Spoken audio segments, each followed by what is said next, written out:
আসসালামু আলাইকুম। কেমন আছেন সবাই? আশা করি আল্লাহর অশেষ রহমতে সবাই খুব ভালো আছেন। আপনারা যারা আমার ভিডিওগুলো দেখেন সবাইকে অসংখ্য ধন্যবাদ এবং ভালোবাসা। আমি একজন সাধারণ মানুষ। আমি অতি সাধারণ জীবনযাপন করতে পছন্দ করি এবং মজার একটা ব্যাপার হয় কি, আমি যখন ভালো ভালো রান্না করি তখন আমার ভিডিও শ্যুট করা হয় না, মানে আমি ভিডিও করি না। তখন হয়তো বাসায় মেহমান থাকে, আমি আনইজি ফিল করি।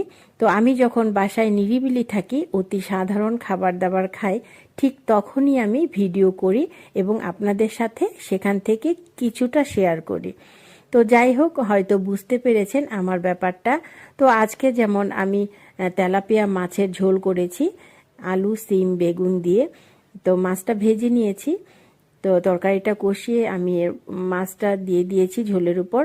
তো এই সাধারণ রান্নাটা আমি আপনাদের সাথে শেয়ার করলাম। সবাই ভালো থাকবেন, আমার জন্য দোয়া করবেন। সবার জন্য অসংখ্য দোয়া ও ভালোবাসা রইল। আল্লাহ হাফেজ। আসসালামু আলাইকুম।